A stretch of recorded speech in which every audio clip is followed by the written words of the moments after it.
कोई व्यापार नहीं चलता हो, दिक्कत आ रही हो, तो हनुमान जी के दूसरे नंबर का भाई गतिमान का स्मरण करो।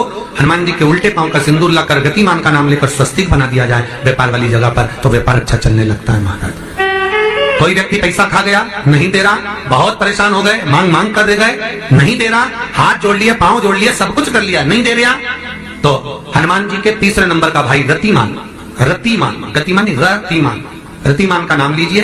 पीपल के पत्ते पर लाल सिंदूर से जो व्यक्ति पैसा लेकर गया उसका नाम लेकर बहते हुए पानी में अपनी कामना कर रतिमान का नाम लेकर छोड़ दीजिए। 15 दिन में रतिमान ऐसी उतावली मेहनत मचाता है कि उसको हाथ जोड़कर वो खुद फोन लगाकर बोलता भैया तेरा मैं पैसा लौटा दूंगा। रतिमान का स्मरण किया जाता है। रतिमान ध्यान दीजिएगा, हनुमान का एक स्मरण, पंचमुखी हनुमान का एक भाव।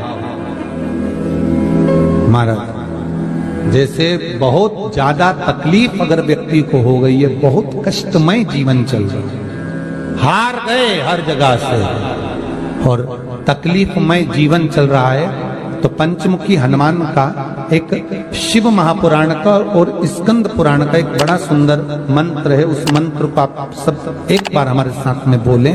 ओम नमो हनुमते रुद्र अवताराय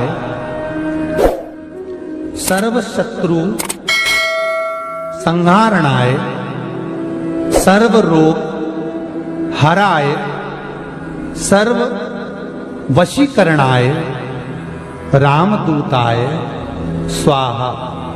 बस इस मंत्र को हाथ में काली तिल लेकर, एक जौ लेकर और गूगल लेकर, थोड़ा सा उसमें गाय का घी डालकर, कंडे को या अग्नि को जलाकर इस मंत्र का 11 बार 21 बार जाप कर कर अपनी कामना कर कर छोड़ दीजिए।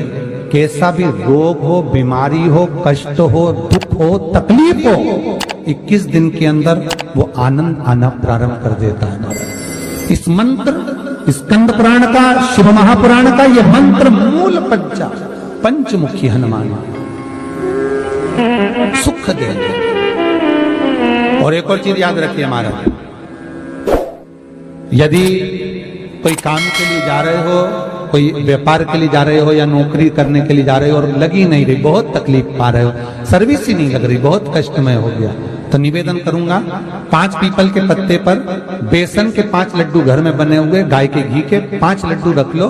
उस लड्डू के बीचों बीच एक आटे का दिया और उसमें तिल्ली का तेल डालकर इसी मंत्र का प्रयोग कर कर पंचमुखी हनुमान का किसी भी हनुमान के मंदिर में जाकर, दक्षिण मुखी हनुमान के मंदिर में जाकर उसको रख कर आ जाइए। इसके बाद आप उस काम के लिए जाइए, आपका काम सफल हो जाएगा। आपको किसी को नहीं कहना पड़ेगा कि हाथ जोड़ना नहीं पड़ेगा, किसी के पांव नहीं पड़ना पड़ेंगे, तुरंत काम होगा। बस इस मंत्र का स्मरण कर कर पंचमुखी हनुमान का भूतेश्वर जो मंत्र है वो सुख देने वाला। पूरे घर में वास्तु के हिसाब से केवल एक दीवार ऐसी होती है जहां पर हनुमान जी का चित्र लगाया जाए।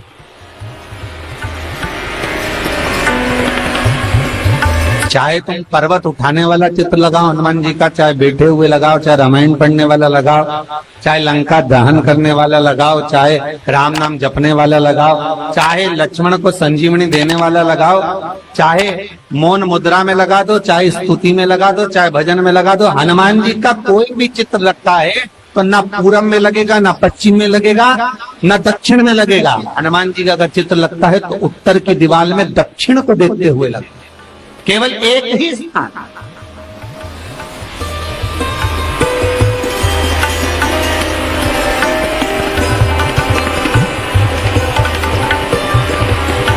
जैसे पूर्वजों के चित्र को, पितरों के चित्र को, गए हुए हमारे जीवों के चित्र को दक्षिण में विराजमान किया जाता है, उसी तरह हनुमान को उत्तर में विराजमान कर कर दृष्टि दक्षिण में कर दी।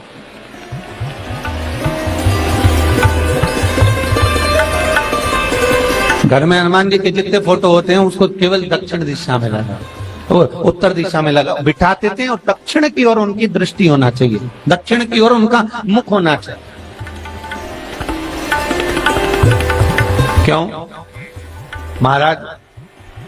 अगर व्यक्ति के जीवन में कोई बीमारी आने वाली है, व्यक्ति के जीवन में कोई रोग आने वाला है, व्यक्ति के जीवन में अगर कोई कष्ट आने वाला है, व्यक्ति के जीवन में अगर कोई परेशानी आने वाली है, व्यक्ति के जीवन में कोई एक्सीडेंट का योग भी बनने वाला है, तो शास्त्र कहता है वो दिशा दक्षिण से ही बनता है।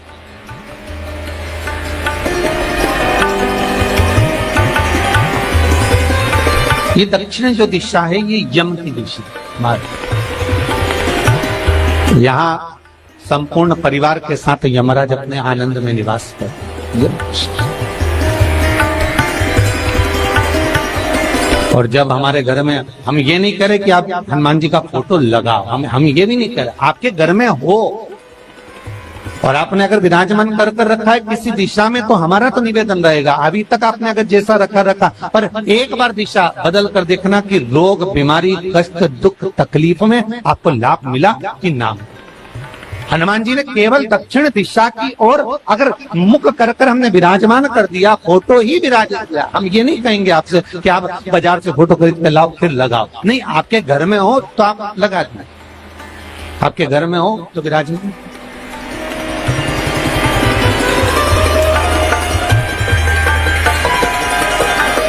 अच्छा, कितनी विपरीतता है वो भी आप जरा जानिएगा महाराज, कि शंकर भगवान के ऊपर जो जल चढ़ाया जाता है उसकी जलाधारी उत्तर में जाती है महाराज।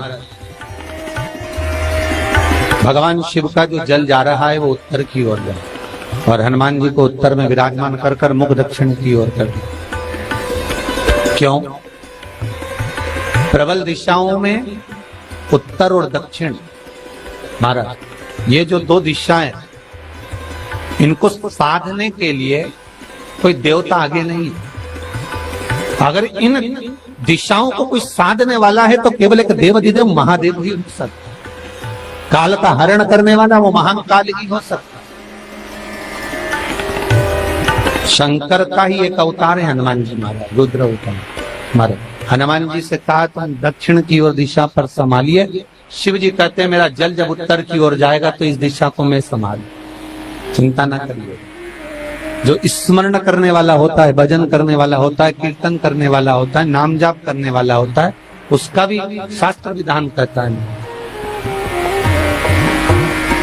उसका भी व्याख्यान वर्णन करता है कि जैसे एक दिशा के रूप में हनुमान जी महाराज को विराजमान कर दक्षिण की दिशा पर हम विजय पर, अर्थात रोग पर, बीमारी पर, कष्ट पर, तकलीफ पर हम विजय प्राप्त कर सकते। ऐसा नहीं कि ऐसा कोई रोग नहीं जिसकी दवा नहीं है, पर जब तक भगवान की कृपा नहीं होगी तब तक कोई औषधि मिल सकती नहीं, कुछ प्राप्त नहीं हो सकता।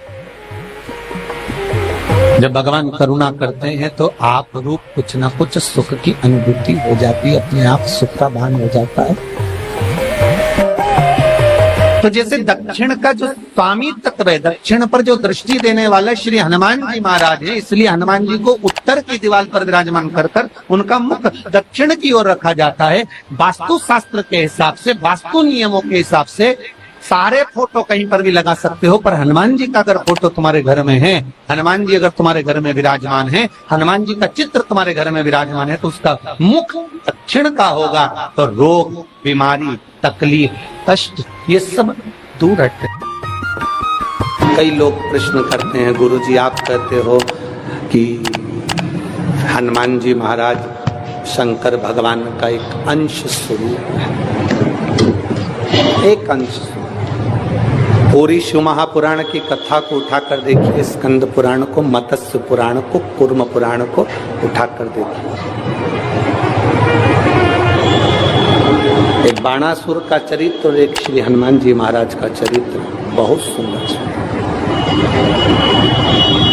शिव का एक अंश माता अंजना के तप साधना से शिव की प्रागट्यता और शंकर भगवान की प्रागट्यता से शंकर का स्वरूप प्रकट हो। इसीलिए तो कहते हैं शंकर सुमन केसरी।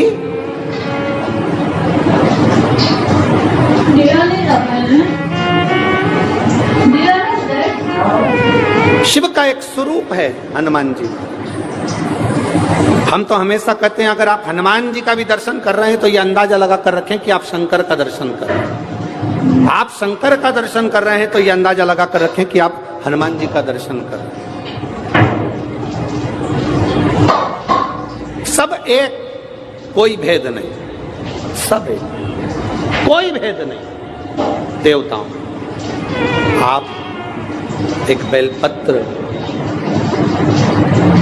जैसे आप एक बेलपत्र कि ये दो जो पत्तियां होती हैं, जरा ध्यान देंगे, ये दो जो पत्ती नीचे की रहती है बेलपत्र, आगे का भाग एक बेलपत्र और नीचे की जो ये दो पत्तियां होती हैं, इन दो पत्तियों के ऊपर एक एक शमी पत्र।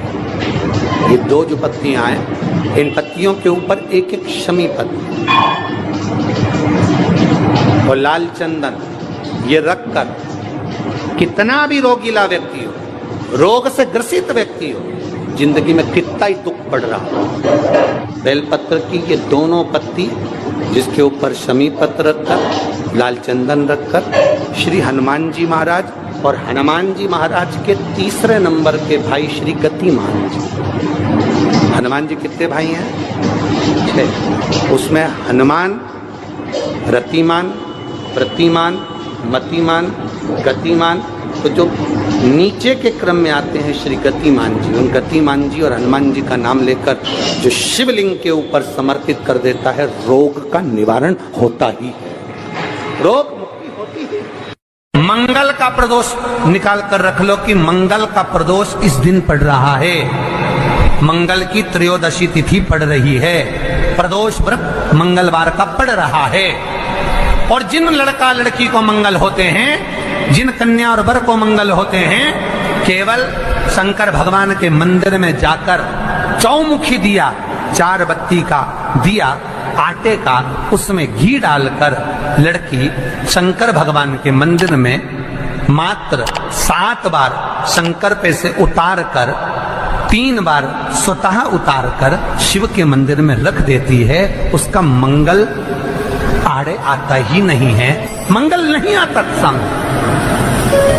मंगल प्रदोष व्रत का इतना महत्व है महाराज। जब जिस महीने में जो प्रदोष पड़ा करे, जब प्रदोष पड़े, बन सके 1 बेलपत्र, बन सके 5 बेलपत्र, शमी पत्र, हरे मूंग, हरा मूंग, बेलपत्र, एक कलश के अंदर थोड़ा सा पानी लेकर 1 बेलपत्र, हरा मूंग, शमी पत्र डालकर और उसमें थोड़ा सा गुड़ डालकर भगवान शिव का स्मरण कर कर प्रदोष काल में, मान लो कोई काम आपका बहुत जरूरी है, बहुत दिनों से आप थक गए हैं, नहीं हो रहा, कर्जा बढ़ रहा है, धन नहीं आ रहा, व्यापार नहीं चढ़ रहा, या कोई समस्या बहुत प्रबल है, कोई एग्जाम में बैठ रहे हो नहीं हो रहा, परीक्षा भी दे दी है, रिजल्ट आने ही वाला है, तो भी प्रदोष काल में, प्रदोष के समय वो जल, मूंग, शमी पत्र और बेलपत्र और गुड़ का शंकर के शिवलिंग को समर्पित करना प्रारंभ कर दो। 2 या 3 प्रदोष करोगे, बाबा आपकी मनोकामना शीघ्र पूर्ण कर देगा। शंकर भगवान पर चढ़े हुए जल जब नीचे की ओर आता है, जिस जगह पर जल गिरता है, उस जगह पर मात्र 1 दुर्गा प्रदोष के दिन अपनी कामना कर इस शरीर के सुख के लिए शंकर भगवान के जल गिरने वाले स्थान के पास में अवधूतेश्वर महादेव के नाम से रख दी जाती है, तो जिंदगी में कभी बड़ी बीमारी नहीं आती। उसी तरह जिससे रोग को समाप्त करने के लिए दुर्वा का प्रयोग किया जाता है। कभी ऐसा योग लगे आपके जीवन में कि आप जिस व्यापार को आपने करा, उस व्यापार में आपको फल नहीं मिला, फिर आपने व्यापार चेंज करा, फिर बदल कर देखा, फिर उस व्यापार को कर देखा, उसमें फल नहीं मिला, फिर आपने वापिस व्यापार को बदलने का विचार किया, तो हमारा निवेदन रहेगा उस व्यापार को बदलने से पहले एक काम जरूर कर देखो। 3 स्थान पर बेलपत्र को चढ़ा कर देखिएगा। अगर आपको लगे कि मैंने व्यापार बदल लिया, एक बार बदला, कई लोग ऐसे भी होते हैं जो पैसा इकट्ठा करते हैं, धन एकत्रित करते हैं, और कोई व्यापार ऐसा कर लेते हैं जिस व्यापार में धन चले जाता है तो वो धन वापिस नहीं आता महाराज, वो व्यापार का धन वापिस नहीं आता। तो बड़े दुखी होता है कि भाई मेरा गया हुआ पैसा नहीं आ रहा, मैं बड़ा कष्ट में हूं, मेरा खुद का ही आ जाए ना तो मैं निहाल हो जाऊं, मेरा अपना ही नहीं आ रहा जो गया हुआ है, तो मैं क्या वर्णन करूं उसको, क्या। उनके लिए भी ये प्रयोग, ये शिव विद्येश्वर संहिता का ये भाव बड़ा सुंदर है। आप व्यापार पर व्यापार बदल कर देख लिए, धन भी हमारा कहीं डूब गया, आ नहीं रहा है, तो प्रयास करना। 3 स्थान पर चढ़ाई गई बेलपत्र हमें सुख का अनुभव कराती, बहुत ध्यान लगाइए। पहला, अशोक सुंदरी की जगह। अब ये बेलपत्र जब भी आप चढ़ाएंगे तो रविवार की अगर प्रदोष पड़ जाए, कौन से दिन, रविवार की प्रदोष के दिन ये प्रयोग अवश्य कर कर देखिएगा। ज्यादा बार नहीं करना है, केवल एक ही बार करना, बाबा स्वयं कृपा करेगा। अपने मंदिर में, अर्थात अपने घर के पास कोई मंदिर हो, शिवालय हो, देवालय हो, जहां शंकर भगवान विराजमान हो, शिवलिंग हो, ऐसी जगह पर अवश्य करें। हमें कहीं दूर जाकर ये प्रयोग नहीं करना, अपने शिवालय, अपने जो घर के आसपास में शिवालय हो वो। एक बेलपत्र अशोक सुंदरी वाली जगह। अब उसको अशोक सुंदरी की जगह पर भी चढ़ाने का तरीका क्या है? जब हम बेलपत्र चढ़ाएंगे तो उस बेलपत्र को चढ़ाते समय आपकी जो बेलपत्र की डंडी है, वो बेलपत्र, रविवार प्रदोष के दिन का ये उपाय है महाराज। ये बेलपत्र की जो डंडी है, इस डंडी का भाग शिवलिंग की ओर होना चाहिए। ये जो डंडी है, इसका भाग अशोक सुंदरी पर जब चढ़ाएंगे तो शिवलिंग की ओर इसका भाग होगा महाराज। दूसरी, बेलपत्र को जब हम समर्पित करेंगे, जया, विषहरा, शामरीवारी, दौतली, देव, मान लो जलाधारी ऊपर नहीं है शंकर जी के, तो उसका स्मरण कर कर 5 कन्याओं का नाम लेकर जया,